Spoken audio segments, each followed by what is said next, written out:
Chers internautes, amis de GCAM TV, merci de nous suivre et bienvenue. C'est mercredi 23 mars 2023 dans votre journal des images axé aux news à la une sur la toile. Pour cette production, en voici les sommaires. Olive Lembe Kabila a-t-elle les ambitions de postuler en 2023? Qui est derrière la dame, l'église ou la famille politique de son mari? Les coups fatals de Pascal Béveragi à Moïse Katumbi. C'est fini le mensonge, la fourberie, la duperie, la calomnie et la jouissance des biens appartenant à autrui. Il n'y a pas meilleure réponse que celle de la justice qui vient de trancher définitivement en faveur de Pascal Béveragi. Tony Mwaba vs Jules Alinguete, satire à balles réelles. Depuis l'annonce par l'IGF, l'inspection générale des finances, des opérations louches sur le fonds décaissés au profit du ministère de l'enseignement primaire, secondaire et technique et pesté dans le cadre des tournois africains interscolaires, la toile s'agite. Messe noire de Bahati contre Eliezer Tambwe. Bahati tient à tout prix à sauver son ministère de l'économie éclaboussé dans le dossier des quotas de pêche de la Namibie où l'État congolais a englouti des millions de dollars américains. Daniel Asselo, convoqué au Sénat pour son ingérence dans le fonctionnement des institutions provinciales. Le vice-premier ministre et ministre de l'Intérieur, Sécurité, Décentralisation et Affaires coutumières Daniel Asselo est convoqué devant le Sénat de la RDC mardi 29 mars prochain. Les députés divisés sur la question de la révision de la Constitution. Des avis divergents dans la classe politique, notamment les députés nationaux, sur la question de la révision de la Constitution. Si les uns appuient cette idée, d'autres le rejettent carrément et d'autres encore estiment qu'il y a d'autres urgences que cette question. Accusé d'être la cause de l'instabilité des provinces, Asselo rétorque. Les députés provinciaux ne cherchent que l'argent.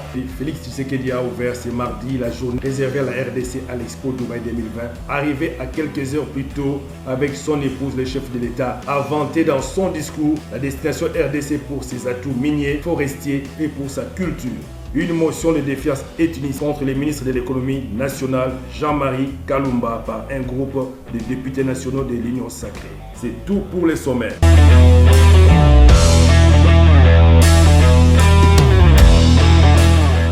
Marie-Olive Lembe Kabila, l'épouse du sénateur à vie Joseph Kabila, s'est lancée dans la scène médiatique par l'entremise de son ONG Initiative Plus. Elle devient de plus en plus populaire en République démocratique du Congo grâce à sa structure et ses sorties médiatiques. Marie-Olive Lembe Kabila peut-elle servir à renouer et prendre la primauté de la famille politique de son époux, Joseph Kabila, le sénateur à vie? En analysant, normalement, nous voyons que la famille politique de Joseph Kabila continue à persister sur l'impasse depuis la perte de sa majorité. Cette dame bénéficie d'une image modérée plus que celle de son mari époux et elle s'est appuyée sur un réseau très dense pendant un laps de temps.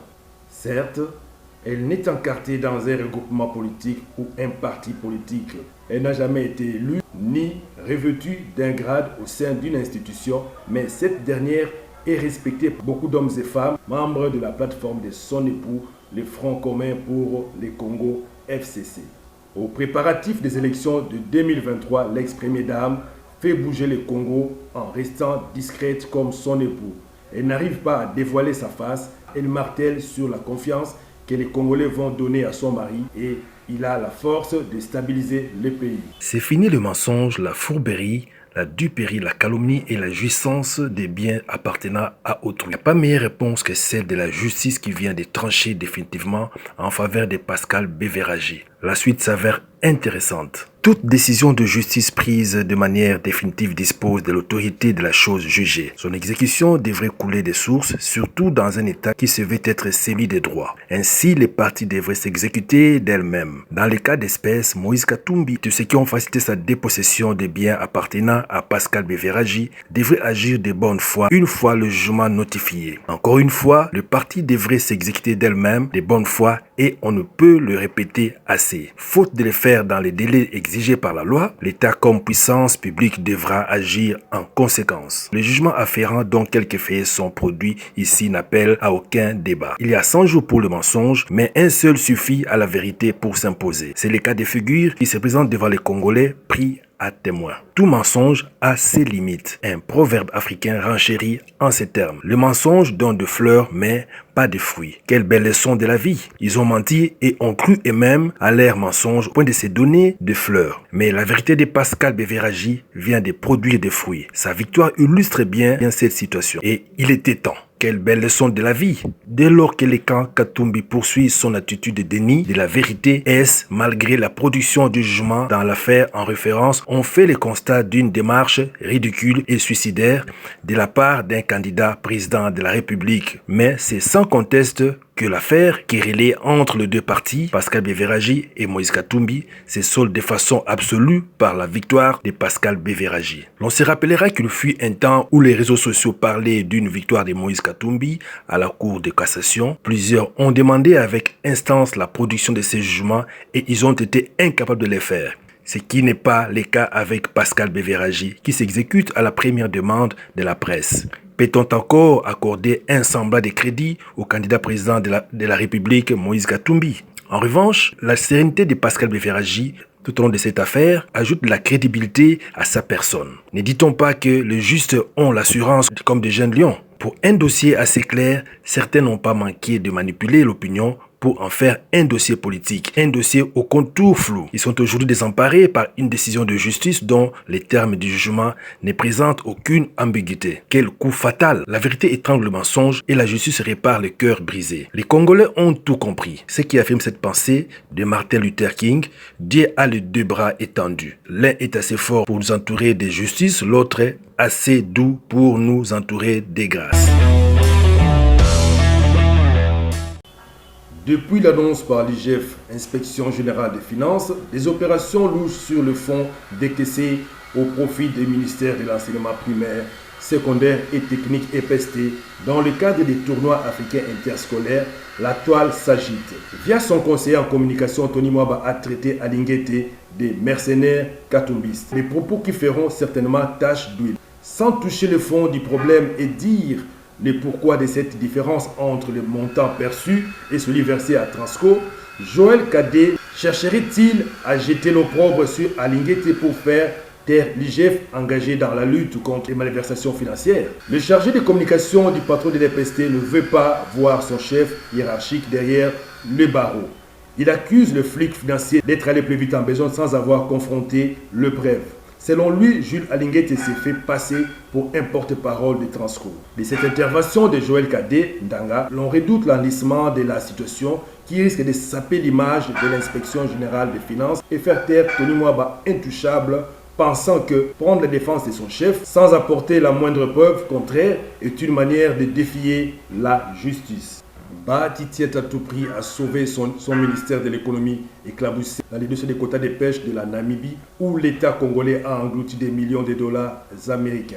Le vieux Maradona a battu le rappel des troupes le week-end passé. Le vieux Maradona a battu le rappel des troupes le week-end passé. Quelques élus ayant participé à la réunion des régales présidée par le speaker du Sénat, lui-même en présence du ministre de l'économie, Jean-Marie Kalumba, on indique que l'ordre de l'air a été donné de mobiliser tous les moyens pour protéger le fameux warrior visé par une motion de défiance initiée par les meilleurs élus de Kinshasa, Eliezer Tambwe. Le leader de l'AFDC a mis sa machine politique en marche pour étouffer la démarche conditionnellement entreprise par les représentants du peuple.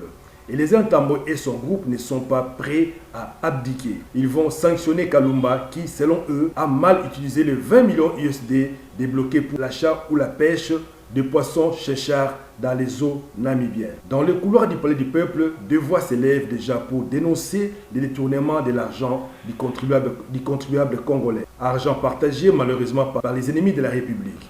Les chéchards achetés en Namibie ont été vendus à Kinshasa à quel prix? Le vice-premier ministre et ministre de l'Intérieur, Sécurité, Décentralisation et Affaires coutumières, Daniel Asselo, est convoqué devant le Sénat de la RDC mardi 29 mars prochain. Sa convocation fait suite à une question orale avec débat lui adressée par le sénateur Ogi Ilunga Chivwila sur son ingérence. Dans l'invitation adressée à Daniel Aselo par les bureaux de la Haute Chambre du Parlement, le président du Sénat, Bahati Lukwebe, indique que la séance plénière d'audition du VPM Aselo se tiendra dans la salle des internationales du Palais du Peuple à partir de 11h précises. Dès sa prise de fonction, le VPM Daniel Aselo n'a pas laissé un seul événement dans les provinces échapper à ses yeux. Les assemblées provinciales sont le plus surveillées par l'homme de l'Union pour la démocratie et le progrès social, UDPS, le parti au pouvoir. L'homme ne laisse aucune initiative parlementaire de contrôle des exécutifs passés. Par ses correspondances, télégrammes, messages officiels et autres, il appelle régulièrement les chefs des exécutifs et les bureaux des assemblées provinciales à Kinshasa pour consultation. Pour les cas du Sud Kivu par exemple, chaque fois que les députés provinciaux tentent d'entreprendre une initiative de contrôle de l'exécutif provincial, le VPM de l'Intérieur ne manque toujours pas un motif pour les étouffer. Cette convocation permettra-t-elle à Aselo de comprendre la limite de ses fonctions vis-à-vis des institutions provinciales? Difficile de le dire pour l'instant, mais plus d'une personne pense que les sénateurs devraient user de leurs prérogatives pour sanctionner et ramener à l'ordre ces membres du gouvernement central qui, pour des raisons inavouées, s'ingèrent sans gêne dans le fonctionnement des institutions provinciales au mépris des lois du pays. Les députés divisés sur la question de la révision de la Constitution. Des avis divergent dans la classe politique, notamment les députés nationaux sur la question de la révision de la Constitution. Si les uns appuient cette idée, d'autres la rejettent carrément et d'autres encore estiment qu'il y a d'autres urgences que cette question. Intervient lundi 21 mars à Radio Okapi, Deli Sesanga plaide notamment pour le rétablissement des 2 tours de la présidentielle. Il demande aussi la démission du chef de l'État si le coup électoral n'est pas convoqué 3 mois avant les élections. Concernant le nombre et la durée du mandat du chef de l'État, Deli Sesanga 30, la plupart des dispositions de la Constitution peuvent être révisées, mais il y en a pour lesquelles on ne peut pas revenir pour sa révision. C'est le cas de la durée et du nombre de mandats du président de la République. Un avis qui ne partage pas son homologue Steve Mbikaï. Il prône le rallongement du mandat du chef de l'État de 5 à 7 ans et la suppression de certaines institutions budgétaires comme le Sénat. Pour sa part, Marie-Ange Lukiana propose la création d'un poste de vice-président de la République. Mais le député John Banza estime qu'il y a plus urgent dans le pays que la révision de la Constitution. Il serait plus utile de donner des pistes de solutions pour que le mandat qui nous est donné soit beaucoup plus fructueux que de penser au rallongement du nombre d'années, soutient-il. John Banza invite le Parlement à travailler sur l'amélioration des conditions de vie des Congolais. Quelques mois des élections générales de 2023, 3 initiatives de révision constitutionnelle sont déjà déposées à l'Assemblée nationale. Un collectif de députés nationaux plaide pour la programmation des débats sur la révision de la loi fondamentale au cours de cette session, alors que d'autres jugent cette révision qui devrait porter essentiellement sur certaines dispositions liées au système électoral congolais inopportunes. Si vous avez aimé cette production, dites merci à GCAM TV et retrouvons-nous à notre nouvelle production. Et surtout, n'oubliez pas de partager cette vidéo massivement pour informer à temps et à contre-temps vos proches.